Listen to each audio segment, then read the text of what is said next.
What's up, everybody? Welcome back to more podiums. Today we are going to dive into what I think is the best wheel that I have found for sim racing or iRacing in general. However, it does have one major drawback that makes it a little difficult to swallow, we'll say. So let's get in and look at that. But first, we're actually going to go through the review of the 3 other wheels that we have before we get into it. So we have, first off, the most economical, which is the Moza GS wheel that's circular. This wheel, circular, heavy, it's got some good weight to it. I do have a comparison video out there for this, but overall, it has what you need. It has a glance, it has a menu. You got a handful of buttons here. You could do everything you need with this wheel, in my opinion. I think that this wheel is completely okay for beginners, a great place to start, and it's also the most economical. One step up that you got from that is the Moza GS2. Almost the same exact wheel, a little bit smaller, as you can see, so doesn't weigh as much. Both of them have the quick release that you see on the rear, right here, and the LED light strip at the top, full of knobs and changes for brake bias or whatever you'd like to bind it to. The major drawback from this one is that you cannot move these rotaries left and right. You can indent it for a N for acknowledgement, but going up and down, and this left one is not a D-pad, it's a joystick, so it doesn't operate in a left, right, up, down function. This one, I believe, is roughly $100 more than the larger Moza.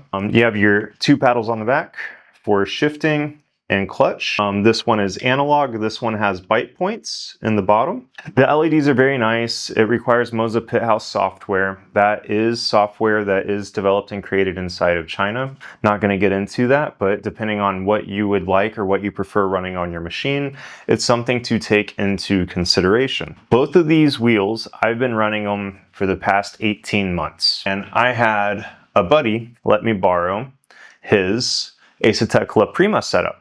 Been running both of them on a Moza Direct Drive R16 for the past 18 months. I think that overall, they've done absolutely I've asked them to, and they performed great. I have no major complaints about it outside of wishing that you could turn the knobs and use the knobs on both left thumb and right thumb to control more of your black box controls in iRacing for whenever you're going into the pits. If you want to toggle through, adjust for rain tires, adjust your PSI, toggle your fuel, the rotaries that we're about to go over make a world of difference. Another issue that I have with both of the Moza wheels is this Allen Carta.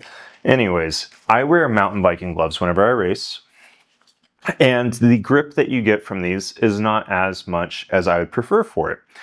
You do have to keep a very firm and steady placement on the wheel in order to keep it kind of in place and feeling good. Also, the ergonomics of these are not as good as not only the La Prima, but also the little hidden gem that we got back here.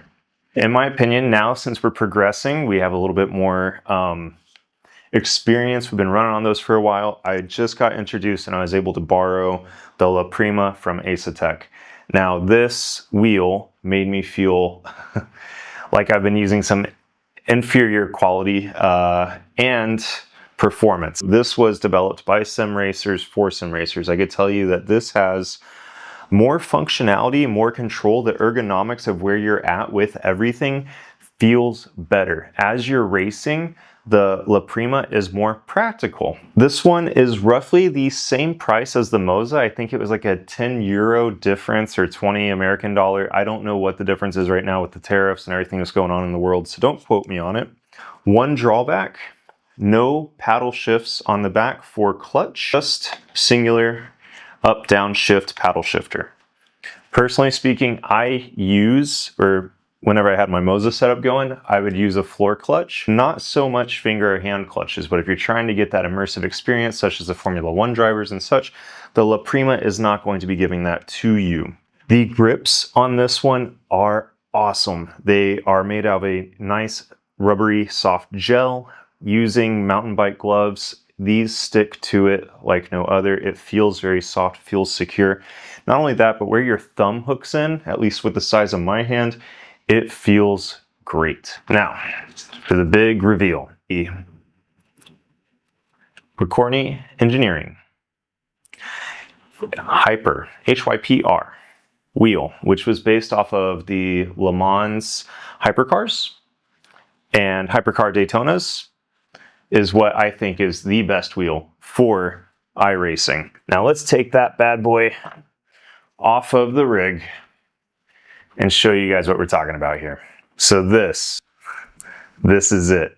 This has got it all. Everything you want, like this is in the game. How a wheel gets better than this, I do not know. This has everything that you could want in it. It has a 5-inch screen. All these buttons here are LED and light up. Shift and rev limiters, all programmable inside of SimHub. You've got, it's like over 120 buttons and switches in here, but you got left and right with the knobs. Not only that, but a full left, right, up, down, and acknowledgement pressing in the middle. 4 rotaries. I think that these are called funky switches, and I like them. They're like 7-way funky switches. They are awesome because they have left, right, up, down, left, right, left turn, right turn, and the acknowledgement in the middle.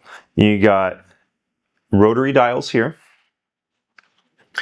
which are great. Also, look at this carbon fiber face. Now, the big caveat about this wheel and why I actually think that it is the coolest sim racing wheel that's on the market, and it's because I didn't even know that something like this even exists, but it's called a DIY wheel. It's a do-it-yourself wheel. You get to build this. So if you're a father, like myself, or just generally a nerd, or somebody who wants to get into electrical engineering or general engineering and manufacturing, this wheel gives you the opportunity to go through and learn about those like I have never known about before.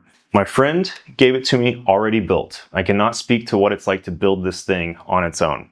I did go to Pokorni, and I'm so sorry if I'm saying your name wrong. My bad, all right? I've already gotten destroyed enough for the baklava comment in my last video. We'll leave it as is. But I will leave a link down below to the site, to this wheel. This is a do-it-yourself wheel. You have to build it all. You have to source your parts. So I went on there, gave them the 45 bucks so I could get the bill of materials and see what all you need to purchase this. You can purchase the carbon fiber plates, where you can have it shipped out and CNC'd, machined somewhere else and receive it back to you.